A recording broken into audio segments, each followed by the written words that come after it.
எல்லோருக்கும் வணக்கங்க. என்னுடைய ஃபேஸ்புக் ஃப்ரெண்ட்ஸுங்களுக்கு ரொம்ப நன்றி என்னை சப்போர்ட் பண்ணுறதுக்காக. நீங்கள் அதை என்னோடய வீடியோ பார்த்து உங்களுக்கு தெரிஞ்ச 4 ஃப்ரெண்டுக்கு அனுப்புங்களேன். ஓகே. இன்றைக்கி வந்துட்டு என்னுடைய எக்ஸ்பீரியன்ஸ் 74 வருஷம் எக்ஸ்பீரியன்ஸை உங்களை ஷேர் பண்ணிக்கணும்னு நினைக்கிறேன். அதாவது உங்களுக்கு எல்லாமே தெரியும், இந்த ஃபீல்டெலாம் என்னோட லெஜண்ட்லாம் இருக்காங்க. நான் வந்து பாடம் எடுக்க விரும்பல, உங்களை ரொம்ப சொபிஸ்டிகேட்டடாக நான் காமிக்க விரும்பல. நான் ஒரு ஆர்டினரி ஆள், ஆர்டினரி எண்ண முடிவேன். எனக்கு தெரிஞ்ச அனுபவத்தை உங்களால் ஷேர் பண்ணிக்கிறேன், அவ்வளோதான். ஓகேங்களா? இப்போ டாபிக் போமா? ரைட்டு. இன்றைக்கி என் மனசுக்குள்ள டாபிக் வந்துட்டு, கிட்டத்தட்ட 30 வயசுக்குள்ளே பேசிக்கினே இருந்துட்டான் ஒரு செத்துட்டான்றாங்க. ஸோ 30 வயசுலேயே சாவு வருது.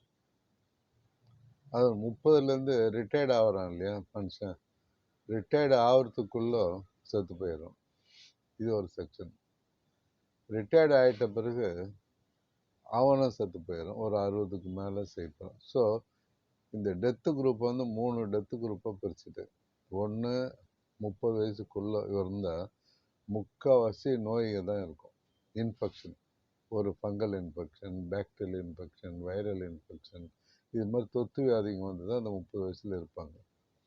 ஸோ அந்த தொத்து வியாதி வராமல் இருக்கணும்னா நல்ல ஃபுட்டு, நல்ல தண்ணி சாப்பிட்டாலே அந்த 30 வருஷத்துல நல்லா இருப்போம். ஓகேங்களா? ரைட். இப்போ 30லேருந்துட்டு 60, அப்போ ரிட்டையர்ட் ஆக போகிற வயசுன்னு வச்சுங்களேன். அப்போ ரிட்டையர்ட் ஆக போகிறதுல செத்து போயிடும். ஏன் செத்து போயிடுறான்னா, அவன் மைண்டு வந்துட்டு ஒரு லூஸு மாதிரி ஆகிடும். நான் ரிட்டையர்ட் ஆகிடுறேன், அந்த ஒய்ஃபுக்கு என்ன கொடுக்குறது, இந்த ஒய்ஃபுக்கு என்ன கொடுக்குறது, பசங்களுக்கு என்ன பண்ணுறது, எப்படி கல்யாணம் பண்ணுறது, அப்புறம் எப்படி எல்லா பணத்தையும் செலவு பண்ண நான் எப்படி உயிர் வாழறது, அந்த கடனை எப்படி கொடுத்து, இங்கே வாங்கின கடன், இந்த மாதிரி யோசனை அதிகம் வந்து வந்து வந்து வந்து அவனுக்கு வந்துட்டு மார்வழி லேசாக ஸ்டார்ட் ஆகிடும். ஸோ இன்றைக்கி நான் பேச போகிற டாபிக் வந்து மார்வழி. அது பார்த்து நீங்கள் பயப்படக்கூடாதுன்றதுக்காக தான் சொல்கிறேன். மார்வழி வந்தால் உடனே நம்ம செத்து போயிடுவோம், அந்த மாதிரி தாட்டெல்லாம் மைண்ட்லேருந்து நீங்கள் எடுத்து போட்டு சந்தோஷமாக நல்லா வாழணுன்றதுக்காக இந்த டாபிக் எடுத்துருக்கேன். இப்போ அந்த மாதிரி திங்கிங்கில் அவனுக்கு வந்துடும். ஓகே. இப்போ அவன் வீட்டுக்கு போகிறான்னு வச்சுங்களேன். வீட்டுக்கு போனோடனே ஒய்ஃப் வந்துட்டு அவ்வளோதான், உடனே 2 பசங்க இல்லை பொண்ணுங்க சைடாக சாஞ்சிங்கன்னா இவனை ஓரம் கட்டிடுவாங்க. இவன் கையில் காசும் இருக்காது, ஒன்றும் இருக்காது, எல்லாத்தையும் கொடுத்துருப்போம். ஸோ ஃபஸ்ட்டு யோசனை, கரெக்டுங்களா? அந்த யோசனையிலே பாதி மனசில் கொண்டுடும். இப்போது நான் சொல்கிறது என்னென்னா, 50 வயசுக்கு மேலே உங்களுக்கு ஒரு மால் வலி வருது. சரி, மார்வழி இருக்கட்டும், மார்வழின்னு வருதுன்னு வச்சுங்க. 60க்கு மேலே வந்துச்சுன்னா அது வந்துட்டு நீங்கள் நல்லதுன்னு நினச்சிங்க. ஏன் மார்வழி வருதுன்னா, நீ 60 வருஷம் வந்துட்டு நீ வந்துட்டு ஒர்க் பண்ணிட்ட, உங்கள் குழந்தைக்காக ஒர்க் பண்ணிட்ட, உங்கள் ரிலேஷனுக்காக ஒர்க் பண்ணிட்ட, மனைவிக்காக ஒர்க் பண்ணிட்ட, வீடு கட்டிட்ட, வாசல் கட்டிட்ட, எல்லாம் நல்லா இருந்துட்டு, அது ஊருக்காக நீங்கள் உழைச்ச. 60 வயசுக்கு மேலே நீ வந்து உன்னை பார்க்குற தருணம் வந்துடுச்சு. அதனால் மார்வழி வந்துட்டு ஒரு இண்டிகேஷன். என்னென்னு, மார்வழி வந்தால் உடனே செத்துற மாட்டோம். அது ஒரு இண்டிகேஷன். என்ன இண்டிகேஷன்னா, உங்களுக்குள்ளே ஒளிஞ்சு நிறைய ப்ராப்ளம் ஒளிஞ்சிருக்கு தம்பி, அதை நீ பாரு, அதை நீ பார்த்தா தான் மீதியெல்லாம் நான் சரி பண்ண முடியும். அதனால் உள்ளகிறத பல டிஃப்ரென்ஸு, அதில் ஒன்று கிட்ட இன்னும் வந்துட்டு உங்கள் மார்வழி. ஸோ மார்வழி தான் பிரதாபம் இல்லை. மார்வழி வந்தால் சினிமாவில் வரும், பிடிக்க வேண்டியது, இது ஆம்புலன்ஸ் போட வேண்டியது, பார்த்து ஆஸ்பத்திரி போக வேண்டியது, ஆன்ஜியோ பண்ண வேண்டியது, வர வேண்டியது, திருப்பி வர வேண்டியது, திருப்பி சாகும், அப்படிலாம் இல்லை. ஸோ மார்வழி காரணங்கள் வந்துட்டு நிறைய இருக்குது. ஒரு 200-300 காரணம் இருக்குது. அந்த 200-300 காரணம் இருக்குது, நிறைய காரணங்கள். அதில் மெயின் காரணம் வந்துட்டு ஓவர் திங்கிங்.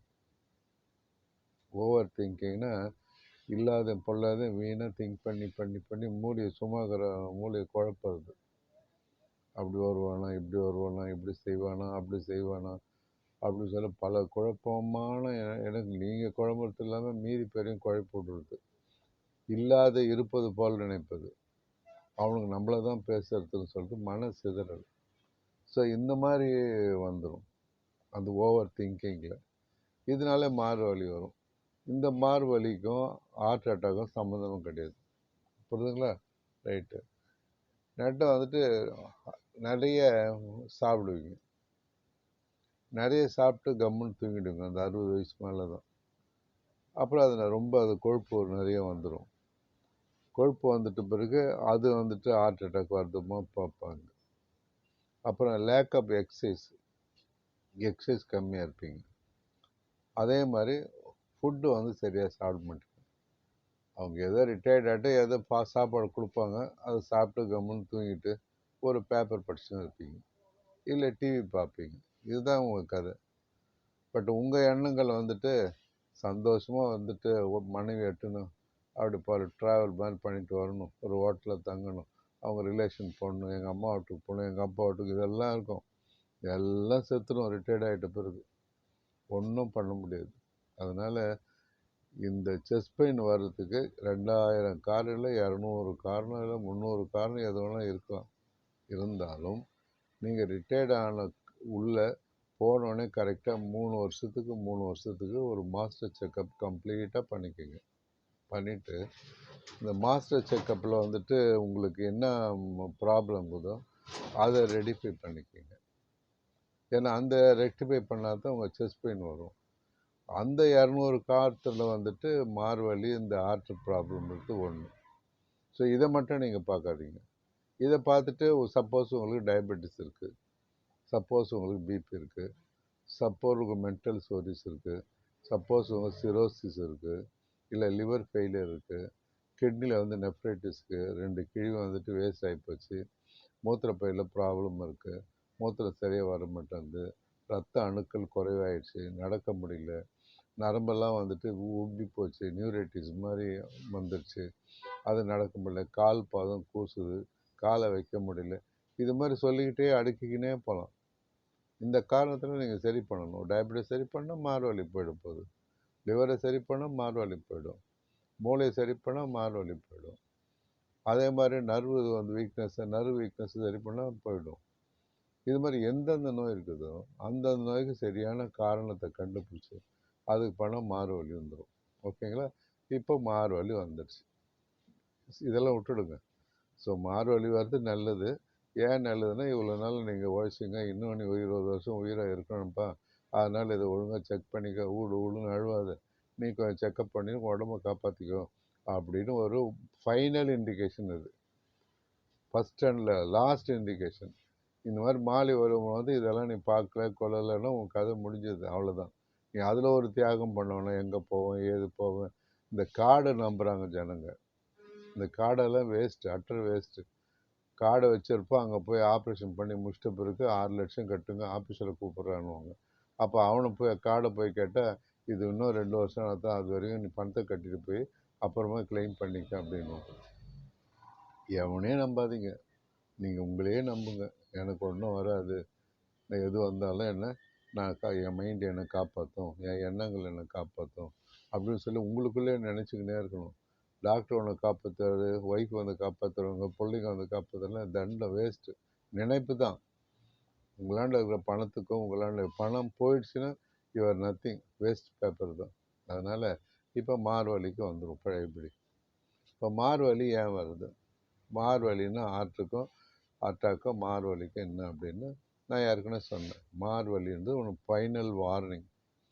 இன்னும் நீங்கள் சந்தோஷமாக இருக்கணும்னா மாஸ்டர் செக்கப் பண்ணி அதில் என்னென்ன நோய்கள் நல்லதை கண்டுபிடிச்சி அதை கான்சன்ட் பண்ணி அதில் மெயின்டைன் பண்ணிங்கன்னா வலி வந்து சரியாயிடும். அதை விட்டுருங்க. அப்படி இல்லை அப்படின்னா முக்கால்வாசி ஜனங்க மார்வலி வந்தாங்கன்னா சினிமாவில் ஐயோ மார்வலினா ஐயோ 108 ஐயோன்னு அங்கிட்டுன்னு போவான்.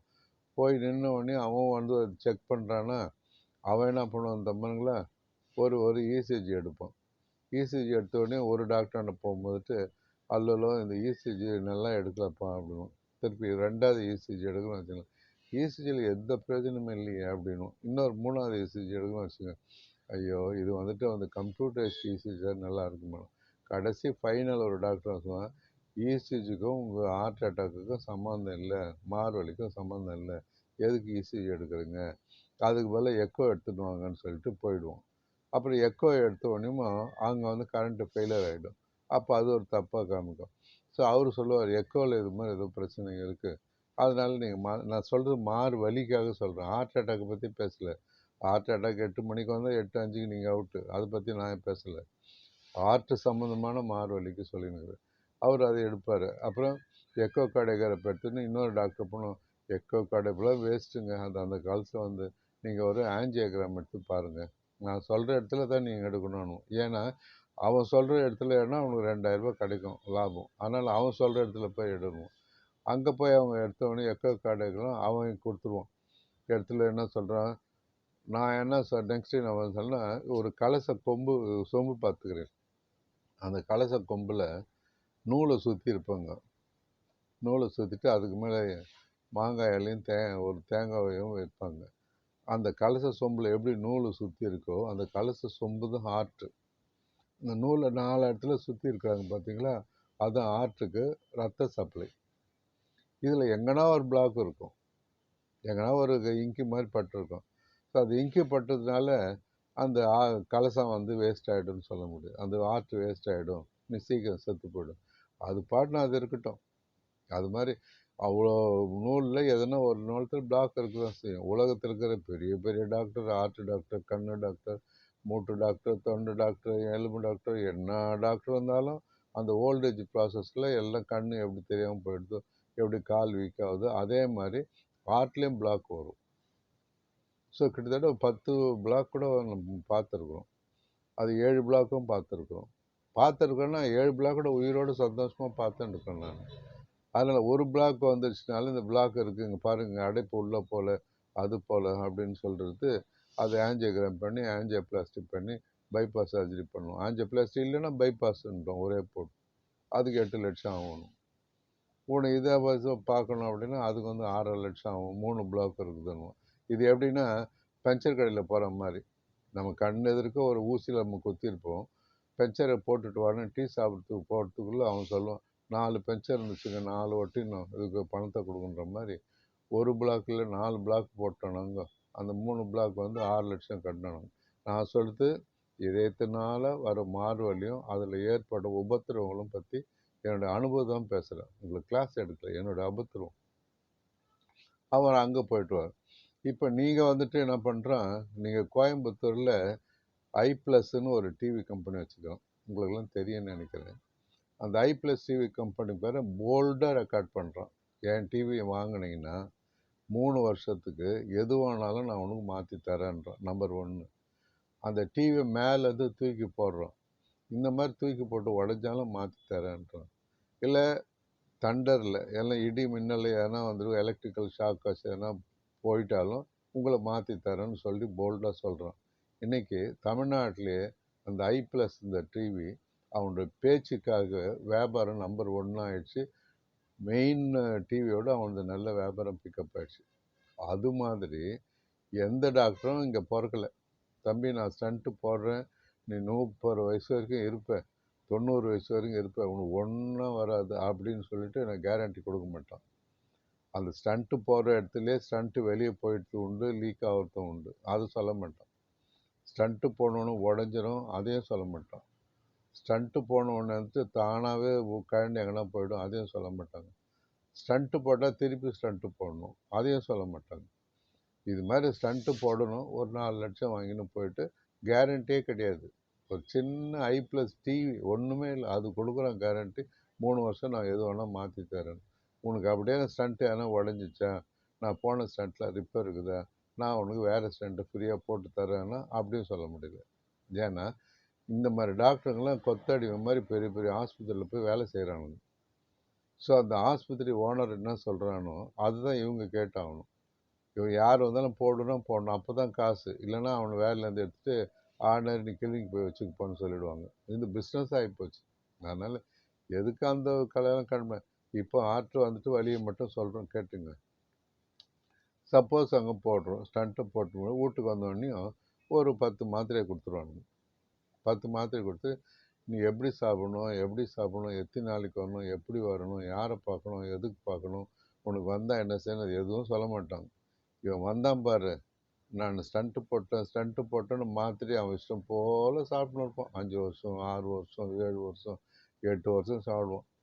சரின்னு சொல்லிட்டு அதுக்கு ஒரு டாக்டர்கிட்ட போயிட்டு ஒப்பீனியன் கேட்டால், தம்பி இந்த மாத்திரை சாப்பிட்றது வேஸ்ட்டு, தண்ட கருமம், இதெல்லாம் வேஸ்ட்டு. இது வந்துட்டு ஓரளவு ரத்தம் உறையாமல் பண்ணிக்கிறது தான் தவிர, இது ஒரு மாத்திரை போயிட்டு பிளாக் உடனே 8 நிமிஷத்தில் எடுத்துடாது.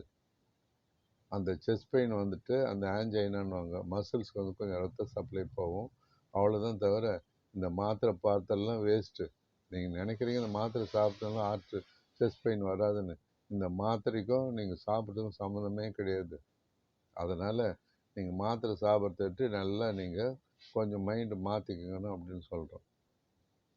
அப்போது மாத்திரைக்கு வந்து எது கொடுக்குறாங்க? நீங்கள் வந்து நம்பணும், கான்ஃபிடெண்ட்டாக இந்த மாத்திரை சாப்பிட்டா எனக்கு வராதுன்னு ஒரு நம்பிக்கை வரணும், அவ்வளோதான்.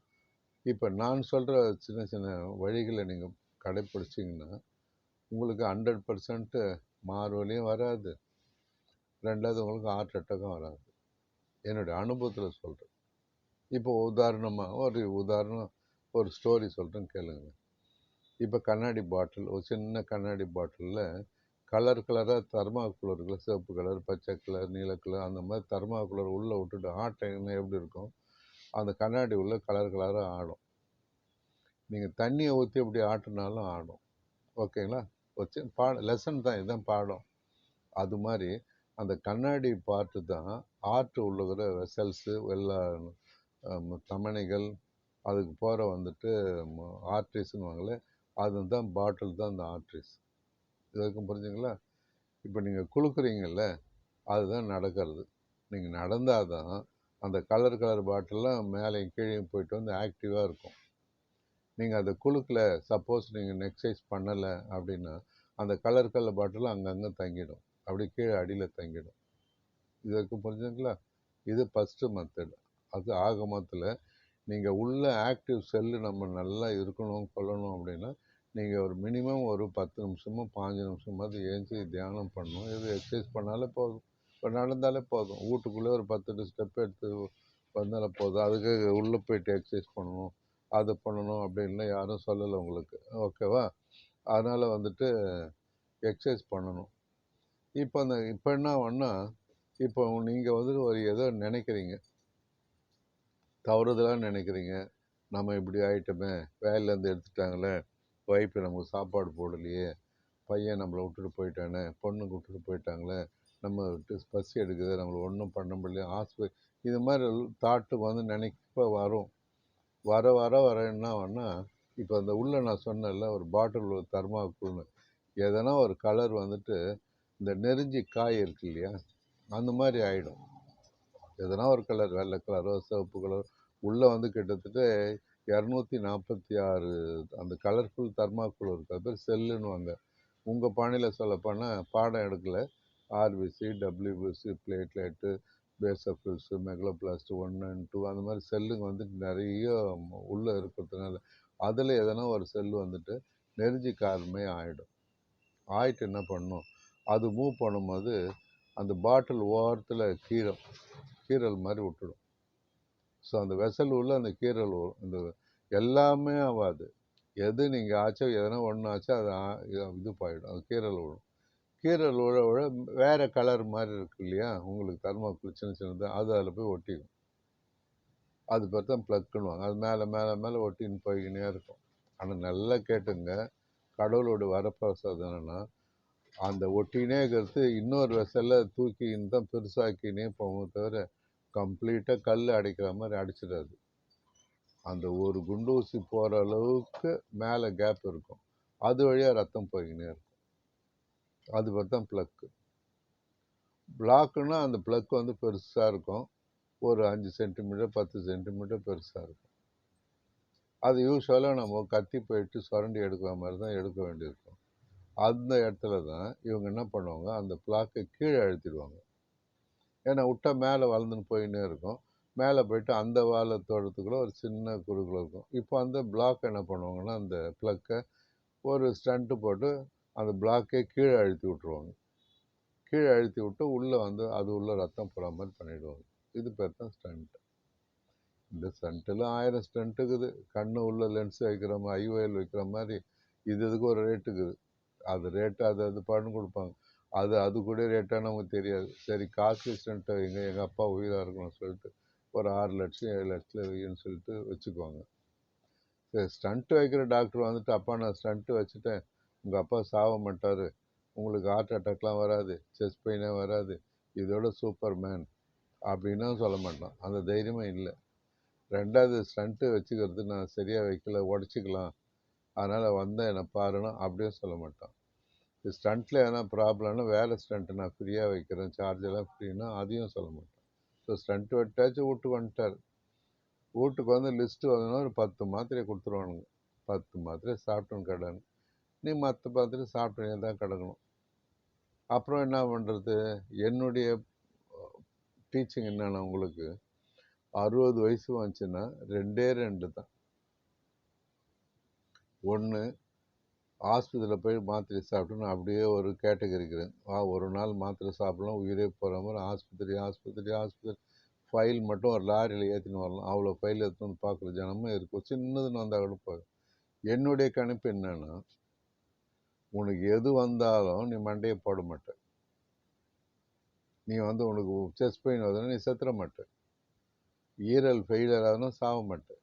மூளையில் கட்டினா சாக மாட்டேன். ஏன் அப்படின்னா, உன்னுடைய ஒரிஜினல் செல்லு டிஎன்ஏ ஆர்ஏன்னு அது மாதிரி ஒரிஜினல் செல்லு இத்தனை வருஷம் வரைக்கும் இருக்குன்னு டிசைன் பண்ணி தான் நீங்கள் இருப்பீங்க. 51 வயசுக்குள்ளே ஒரு ஆக்சிடென்ட் நடந்தால் கூட உயிராக எழுச்சிக்குவீங்க. 6 தடவை மன குமரல் இருந்தால் கூட சரி வெளியே வந்துடுவீங்க. ஒரு 6 தடவை ஜெயிலுக்கு போனாலும் வெளியே வந்துடுவீங்க. ஏன்னா உங்கள் பாடி ஒரு செல்ஃப் வந்து இந்த கர்ப்பப்பையிலேருந்து வெளியே வரும்போதே இத்தனை வருஷம் இருப்பீங்கன்னு பிளான் பண்ணி வரும். அது வரைக்கும் நம்ம என்னமோ பண்ண முடியாது. அப்போ ஏன் நோயை பார்த்து பயப்படுறீங்க? எதுக்கு பயப்படுறீங்க? வேஸ்ட் தானே. அதனால் இப்போ நீங்கள் என்ன சொல்ல வரீங்கன்னா, நோய் வராமல் வந்துடுச்சு, இப்போ திடீர்னு ராத்திரியில் எங்கள் அப்பாவுக்கு வந்துச்சு, நாங்கள் கிராமத்தில் இருக்கிறோம், நீங்கள் இவ்வளோ சொல்கிறீங்களா, பயமாக இருக்குது அப்படின்னா, நான் சொல்கிறத பார்த்துங்க. ஒரு 7 மாத்திரையை மட்டும் கையில் வச்சுக்கோங்க. கையில் கொடுக்க வேணாம், கையிலே வச்சுக்கோங்க. ஃபஸ்ட்டு வந்து மெட்டாப்ரோலால் அப்படின்னு ஒரு மாத்திரை. ரெண்டாவது மாத்திரை வந்து அட்ரோவாஸ்டாட்டின் ஒரு மாத்திரை. மூணாவது வந்து கிளாபிகிரேடல்னு ஒரு மாத்திரை. நாலாவது வந்து பேன் பார்ட்டி அப்படின்னு ஒரு மாத்திரை. 5வது மாத்திரை பேரஸ்டமால். 6வது மாத்திரை வந்து ஆஸ்பிரின். 7வது மாத்திரை அல்ப்ராக்ஸ். இதனுடைய ஒத்த ரேட்டு வந்துட்டு 30 ரூபா தான் ஆகும். அந்த 30 ரூபா ஒரு பிளாஸ்டிக் பாக்கில் வந்து 60 வயசு உங்கள் அப்பா கையில் கொடுத்துட்டு நீங்கள் போனீங்கனாலே ஒரு 100 சாமியை கழுவுற மாதிரி அர்த்தம் ஆகிடும். அந்த 7 மாத்திரையை கொடுத்து, அப்பா இது மாதிரி வலி வந்தால் இதை போட்டுக்கோ சொன்னாலே அது போட்டோடனே வலி விட்டுடும். இதுதான் முதல் கட்டம் ட்ரீட்மெண்ட். இந்த மாத்திரை இங்கே இல்லை, தமிழ்நாட்டில் இல்லை, உலகம் ஃபுல்லாக இதுதான் ஃபாலோ பண்ணுறாங்க. எங்கே போனாலும் இது மாதிரி வந்துச்சுன்னா பேனிக்கே இருக்கக்கூடாது, மாத்திரை போட்டால் நல்லாயிடும். இப்போ என்ன பண்ணுறாங்க, ரொம்ப எக்ஸ்பர்ட் டாக்டர்லாம் 7 மாத்திரை எதுக்கு, அது குறைஞ்சி வந்துச்சு. டெலிவரி பேஷண்ட்டு கூட 10 தடவை பார்க்கணுன்ற மாதிரி இருந்துச்சு 10 மாதத்தில். இப்போ வந்து 7 தடவை பார்க்கணுன்ற மாதிரி வந்துடுச்சு. 5 தடவை பார்க்குற மாதிரி, 3 தடவை இந்த மாதிரி ஃபாலோஅப்லாம் குறைஞ்ச மாதிரி. இப்போ இருக்கிற டாக்டர் வந்து 3 மாத்திரை இருந்தால் போதும், உயிரை காப்பாற்றும் அப்படின்னு சொல்கிறான். 1 வந்துட்டு கிளாபிகிரேடல், 2 வந்து ஆஸ்பிரின், 3 அட்ரோவாஸ்டேட். இதை மட்டும் நீங்கள் வச்சுக்கோங்க. ஹார்ட் பேஷண்ட் எதுவும் இருந்தாலும் ஒன்று ஒன்று போட்டுக்கோங்க, நல்லாயிடும் வலி வந்தால் அப்படின்னு சொல்ல உலகம் ஃபுல்லாக இது ஃபேமஸ் ஆகிடுச்சு. நான் என்ன சொல்கிறேன், நான் இந்த 7 மாத்திரையும் போட வேணாம், 3 மாத்திரையும் போட வேணாம்.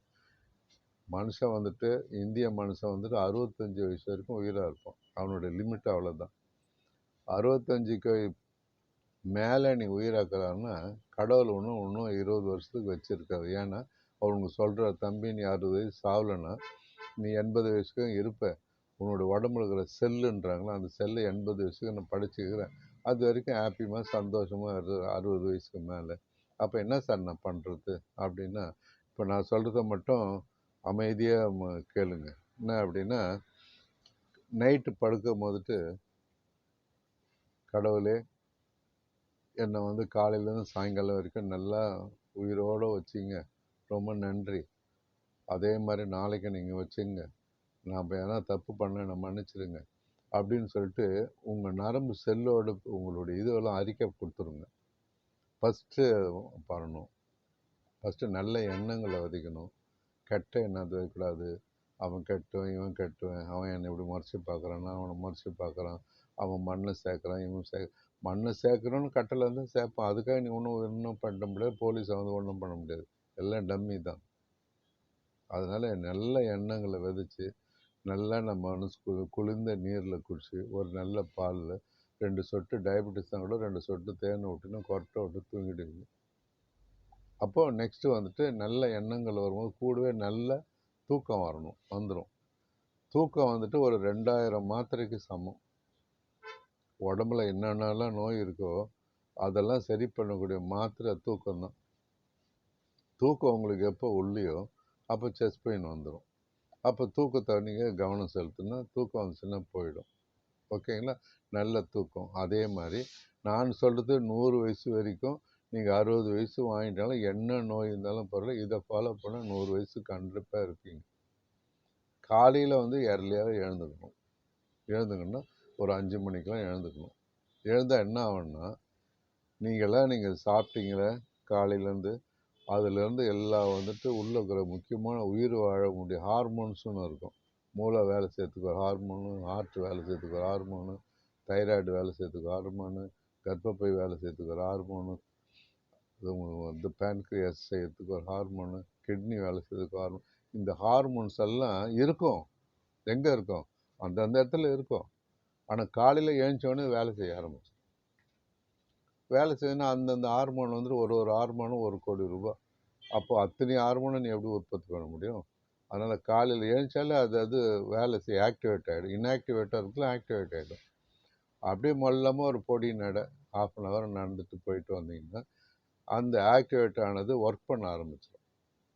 அப்போ பாருங்கள் எவ்வளோ ஈஸி பாருங்கள் லைஃப்பில். நீ உயிர் வாழ ஹார்மோனும் உள்ளே ஒளிஞ்சுனுக்குது. ஆனால் அதை போய் நீங்கள் கண்டுக்கல. அது அப்படியே உள்ளவே தூங்கின்னு இருக்குது. அதை ஆக்டிவேட் பண்ணணும்னு ஃபீல் பண்ணால் 5 மணிக்கு ஏஞ்சாலே போதும். ஏஞ்சி நீங்கள் வேலையெல்லாம் செய்யுங்க. எனக்கு குளிங்க, பல் வளர்க்குங்க, புக் எடுங்க, சமையலுக்கு போங்க, வாங்க. அப்போயே அது வந்துட்டு இன்ஆக்டிவேட் இருந்து ஆக்டிவேட் ஆகிடும். கொஞ்சம் தூரம் நடங்க.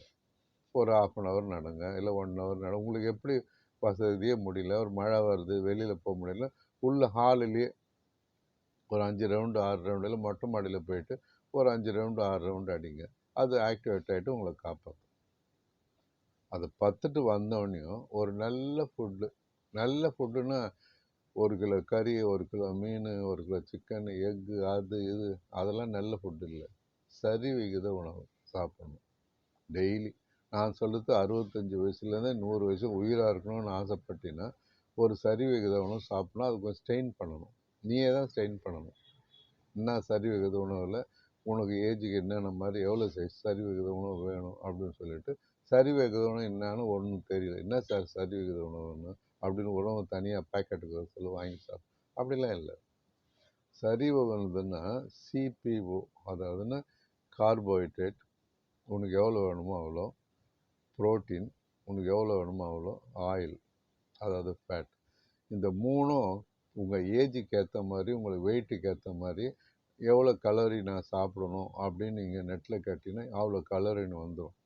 ஸோ அந்த கலோரிக்கு ஏற்ற மாதிரி நீங்கள் வாழணும்னு ஆசைப்பட்றீங்களே, அதுக்காக சொல்கிறேன். நான் 60க்கு முன்னே சொல்ல, 60க்கு ஆஃப்டர் சொல்கிறேன். அந்த சரி விகித உணவு கரெக்டாக நீங்கள் ரைஸா, சர்க்கரை வியாதியா, ரைஸ் சாப்பிடக்கூடாதும் சாப்பிட்லாம். பிபி, சுகர், கேன்சர் ரைஸும் சாப்பிட்லாம். அது எவ்வளோ சாப்பிடணுமோ அதை வைக்கணும். ப்ரோட்டீனாக சாப்பிட்லாம். கிட்னி போச்சா அதெல்லாம் ஒன்றும் இல்லை, ப்ரோட்டீனும் சாப்பிட்லாம். ஃபேட்டு, ஆயில், கீ சாப்பிடலாம். இதில் 3லேருந்து விட்டமின்ஸ்னு தானாக வந்துடும். ஸோ இது கரெக்டாக தான் நல்ல சரி விகித உணவுன்றது. இந்த சரி விகித உணவு சாப்பிடணும். இந்த 5 நீங்கள் ஃபாலோ பண்ணிட்டீங்க அப்படின்னா உங்களுடைய லைஃப் இன்க்ரீஸ் ஆகினே போகும். ஃபஸ்ட்டு நல்ல தூக்கம், ஃபஸ்ட்டு நல்ல எண்ணம், நல்லா வந்து காலையில் எழுந்துக்கணும், நல்லா நடக்கணும், நல்லா வந்து ஃபுட்டை சாப்பிட்டு கொஞ்சம் ரிலாக்ஸாக இருந்தாலே உங்களுக்கு 100 வயசு வரைக்கும் உயிராக இருக்கும். இதில் எதனா ஒரு ஸ்லிப் ஆச்சுன்னு வச்சுங்களேன், தூக்கம் இல்லைன்னா அது ஒரு நோய் வந்துடும். அதனால் மார்வலி வந்துடும். நல்ல எண்ணங்கள் வரனால மென்டல் மாதிரி லூஸ் ஆகிடுவீங்க. அதில் ஒரு நோய் வந்துடும். கரெக்டாக காலையில் எழுந்துக்கலன்னு வச்சுக்கிறேன், சோம்பேறித்தனம் வந்து நரம்பு தளர்ச்சி வந்துடும். அது ஒரு நோய் வந்து மார்வலி வந்துடும். நடக்கலான்னு வச்சுங்க, எல்லா ஹார்மோன்ஸ் வேலை செய்யாமல் மார்வலி வந்துடும். ஸோ அந்த மார்வலி காரணம் வர்றதுக்கு நோயே கிடையாது. இதுதான் சொல்ல வரேன். மார்வலி வர காரணம் நீங்கள் தான் காரணம். உங்களை லேசினஸ் காரணம். அந்த லேசினஸை விட்டு தூக்கி போட்டுக்கினா மார்வலிலேருந்து காப்பாற்றி ஒரு 60லேருந்து 100 வயசுக்கும் சந்தோஷமாக ஸ்டண்ட்டு கிண்ட்டு போடாமல் மார்வலி வேறு, ஹார்ட் அட்டாக் வேறு. நல்லா தெரிஞ்சுங்க. நீங்கள் மார்வலி நீங்கள் சரியாக பண்ணிக்கல, கவனிக்கலைன்னா பட்டுன்னு ஹார்ட் அட்டாக்கு சங்கு ஊதிடுவாங்க. அது ஒன்றும் டவுட் இல்லை. நல்லா ஜாலியாக இருக்கணும். எதை பற்றியும் நினைக்காதீங்க, எதையும் மண்டையில் போட்டுக்காதீங்க. ஏன்னா மண்டையில் போட்டுங்கன்னா ஒன்றும் நடக்க போகிறதில்ல. என்னென்ன நடக்குமோ அது நடக்கும். அதை பார்த்துன்னு போய்கினே இருங்க. வருவதை எதிர்கொள்ளுங்க. இதுதான் லைஃபு. போனதையும் நினைக்காதீங்க, வரப்போகிறதையும் நினைக்காதீங்க. இருக்கிற மட்டும் வருவதை மட்டும் எதிர்கொள்ளுங்கன்னா நீங்கள் இன்னும் ஜாலியாக இருப்பாங்க. மைண்டில் எதுவும் போடாதீங்க. போட்டிங்கன்னா அது குட்டி போட்டுரும். அப்படியே மைண்டில் போகிறதுல எந்த யூஸும் கிடையாது, எதுவும் நடக்க போகிறதும் கிடையாது. நடக்கிறது நடக்கும். அதை மட்டும் ஃபேஸ் பண்ணுங்கள். அதனால் நீங்கள் சீரும் சிறப்படும் நோய் நொடி இன்றி 60 வயசு ரிட்டையர்ட் ஆன பிறகு மார்வலி இல்லாமல் ஹார்ட் அட்டாக் இல்லாமல் 100 வயசு வரைக்கும் சந்தோஷமாக இருக்கணும்னு வாழ்த்தி விடைபெறுகிறேன். நன்றி, வணக்கம்.